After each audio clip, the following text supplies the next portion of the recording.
Bienvenue sur Africa 24 dans cette nouvelle édition du Non-Stop Info. Voici les titres de l'actualité. Les autorités rebelles du Tigré acceptent le cessez-le-feu proposé par le gouvernement fédéral, mais sous condition. Pas moins de 7 prérequis ont été exigés par le Front de libération du peuple du Tigré pour que cet accord soit formel dans cette région du nord de l'Éthiopie. Le déficit énergétique au Cameroun plombe le développement économique dans de nombreux secteurs. 9000 localités sont encore privées d'électricité, ce qui représente près de 68%. Le gouvernement est en quête de financement pour remédier à cette situation.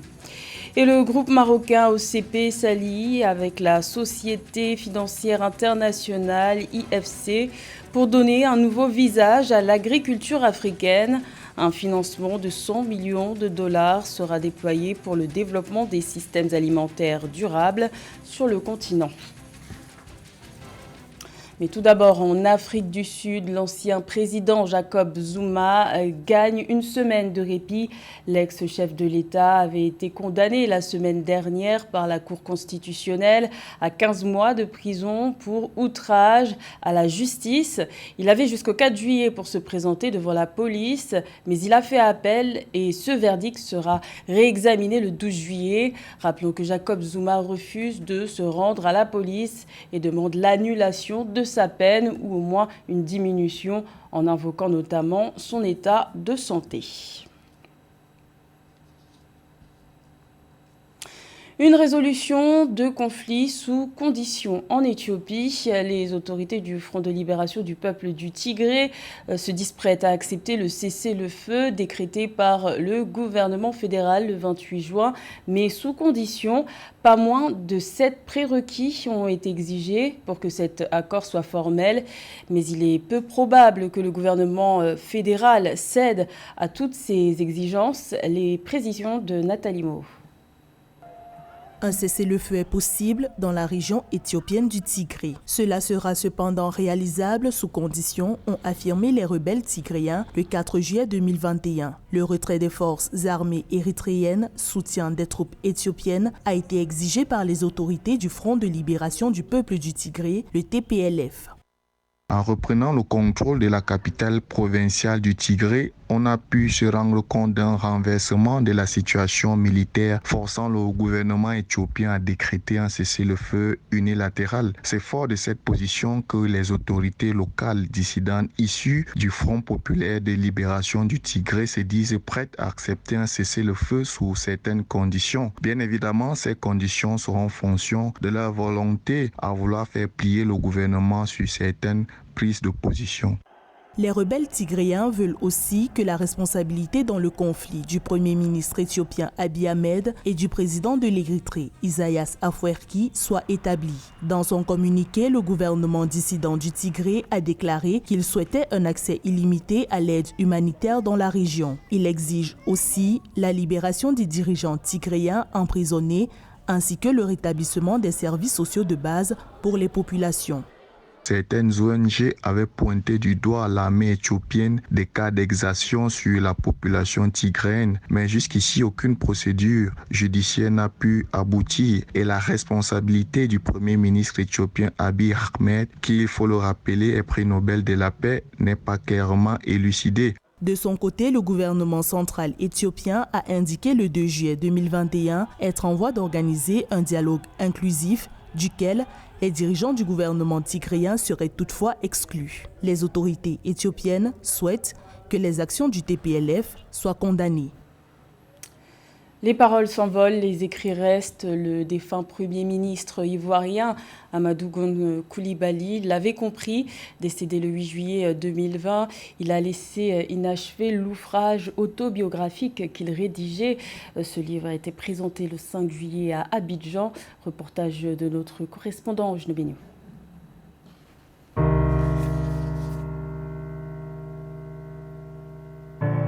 Il voulait mieux se faire connaître des Ivoiriens. Parler de son parcours, de sa jeunesse et de son dévouement pour la Côte d'Ivoire. C'était l'ancien Premier ministre Amadou Gon Coulibaly, décédé le 8 juillet 2020. De son vivant, il avait entamé un ouvrage qu'il n'a malheureusement pas eu le temps d'achever. L'ouvrage est intitulé « Le cœur et l'esprit ». À l'origine, je voulais partager mon récit personnel, mon expérience, me défaire des clichés et de la caricature que certains font de moi.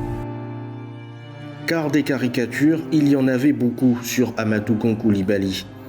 Celui d'un personnage austère et technocrate, un politicien du Nord, un sénoufo sectaire. Tous ces clichés le heurtaient profondément. Voilà pourquoi il avait pris la décision de livrer sa part de vérité. On découvre quelqu'un qui est très loin de son image, j'allais dire officielle, quelqu'un de chaleureux, d'intime, qui a le sens des histoires, qui a le sens de l'amitié. Son récit était parsemé de gens dont il se rappelle à des instants très précis, qui ont joué un rôle dans son histoire, dans sa vie. Et tout ça a été totalement synthétisé dans son approche. Mais j'ai découvert un monsieur qui savait rire et qui savait faire rire. Il savait que Mordant, quand il parlait de ses adversaires, là, il lâchait rien. Il avait au moins tapé sur la table, il dit, j'ai crié, non! C'est cette histoire d'identité là, parce qu'il y avait son fils, il dit, quoi, moi, mon fils, tu as fait le polo, puis ça dit, tu n'es pas ivoirien? Non! C'est comme s'il s'adressait à nous, hein. C'est pas nous, hein. Et là, c'était vraiment intéressant, c'était vraiment bon. Cette présentation d'ouvrage a donné lieu à quelques souvenirs. Pour certains de ses proches, le souvenir était encore très présent. Je n'avais qu'une chose en tête. Je lui ai dit, j'ai perdu un ami, mais j'ai le privilège que beaucoup n'ont pas. J'ai son rêve en moi. Et lui peut partir, mais son rêve ne mourra pas. Et je chérissais ce document. Même s'il n'a pas pu terminer son ouvrage, Amadou Gon Coulibaly a fait en sorte que ce récit le représente tel qu'il est, dans sa carrière, dans ses origines, les risques qu'il a pris et les convictions qu'il a eues. La Banque des États de l'Afrique centrale revoit sa copie. L'institution financière sous-régionale a annoncé le 2 juillet la suspension des réaménagements des conditions d'éligibilité des garanties à ces opérations de refinancement adoptées il y a un an. Une mesure pour soutenir l'économie sous-régionale frappée par la pandémie de Covid-19. Un sujet de Marie-Raphaël Antolo. La Banque des États de l'Afrique centrale annonce la suspension des réaménagements des conditions d'éligibilité des garanties à ces opérations de refinancement. Cette annonce de suspension a été faite le 2 juillet 2021 via un communiqué. La mesure avait par ailleurs été adoptée le 24 juin 2020 dans le cadre de la lutte contre les effets de la pandémie de Covid-19. La BEAC a donc, dans cette situation de Covid qui a affecté les économies, pris un certain nombre de décisions visant à réduire l'arrêt du financement de l'économie par les banques. Parce que les banques sont devenues plus prudentes après le Covid, elles sont devenues frileuses après le Covid et la BEAC est en train maintenant de les décrisper. D'abord en diminuant la pression sur les banques à travers la réduction du taux de croissance. L'Institut d'émission a également annoncé d'autres ajustements de l'orientation de la politique monétaire mise en œuvre depuis mars 2020 en soutien à l'économie. Des décisions par ailleurs prises à la suite de la réunion du comité de politique monétaire tenue le 28 juin 2021. En passant sur une prévision de croissance de 1,6 à 1,3, la BEAC donc cesse de mettre la pression sur les agents économiques et la BEAC facilite la situation post-Covid et améliore la sérénité des banques à financer les usagers, les ménages et les entreprises et améliore la sérénité des banques à jouer pleinement le rôle d'agents économiques et d'agents financiers. Par ailleurs, la BEAC qui relève une persistance de la pandémie de Covid-19 dans la CEMAC a revu ses prévisions de croissance de la région à la baisse après la récession enregistrée en 2020. Elle table désormais sur une reprise économique plus faible avec un taux de croissance de 1,3% en 2021 contre 1,6% annoncé en avril dernier. Le déficit énergétique a récemment été mis en lumière au Cameroun. Le dernier rapport du ministère de l'eau et de l'énergie démontre que près de 68% des localités sont encore privées d'électricité. Pour pallier à ce problème, 874 milliards de francs CFA seraient nécessaires selon le gouvernement. Plus de détails avec Corinne Eoné. 874 milliards de francs CFA, c'est le montant nécessaire à l'électrification de 9000 localités au Cameroun, selon le ministre de l'eau et de l'énergie, Gaston Elundou Essumba. Les données révèlent en effet un taux d'électrification national qui se situe en deçà de 40%. Sur les 13 104 localités que compte le pays, 68,7% broient encore du noir.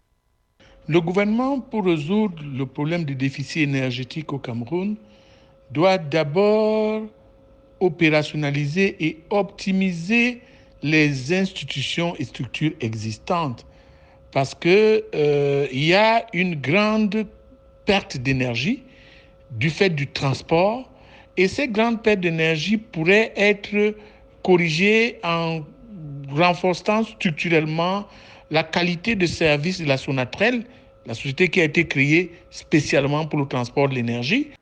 Le ministère révèle que face à ce problème, le gouvernement a mis sur pied en cette année 2021 un fonds de développement du secteur de l'électricité qui pour l'instant n'est doté que de 7 milliards de francs CFA. La seule région du Nord aurait besoin pour une bonne couverture en électricité de 267 milliards de francs CFA, d'où la nécessité de trouver d'autres sources de financement.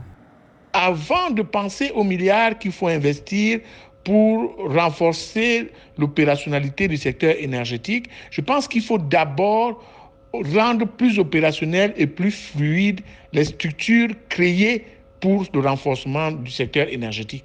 Tant que l'interconnexion et l'optimisation du transport énergétique n'est pas résolue, ça ne sert à rien de spéculer sur le nombre de milliards qu'il faut pour renforcer structurellement le secteur énergétique. Le déficit énergétique au Cameroun plombe de nombreux secteurs d'activité en limitant le développement d'activités économiques majeures dans de nombreuses localités à fort potentiel industriel. Depuis quelques années, le gouvernement a lancé des chantiers pour multiplier les sources énergétiques. Le barrage de Lompangar, quasi achevé, devrait pouvoir fournir 60 MW d'électricité supplémentaire à la région de l'Est d'ici le mois de décembre 2021. La Société financière internationale et le groupe marocain OCP consolident leur partenariat. Un financement de 100 millions de dollars va être déployé pour renforcer la chaîne de valeur agricole africaine et le développement des systèmes alimentaires durables sur le continent. Un projet qui devrait bénéficier notamment aux régions de l'Ouest et de l'Est. Le point avec Corinne Eoné.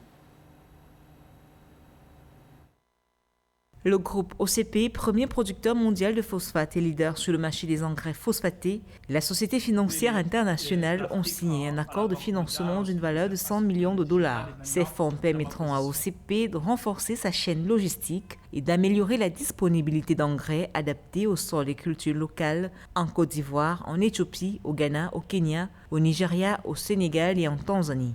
Les fonds serviront également au développement de nouveaux programmes d'accompagnement destinés aux agriculteurs locaux.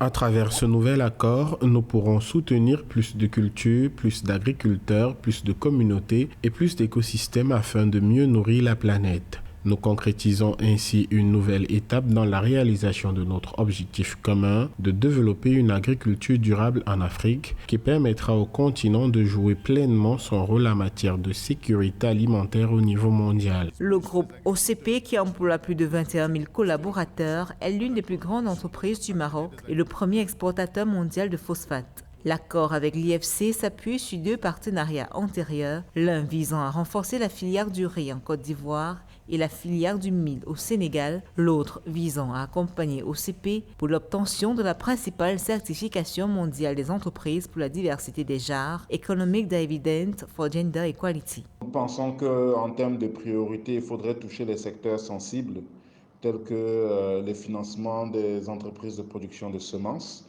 le renforcement des systèmes d'irrigation au niveau des planteurs, la digitalisation des exploitations agricoles et surtout la transformation des produits issus de l'agriculture.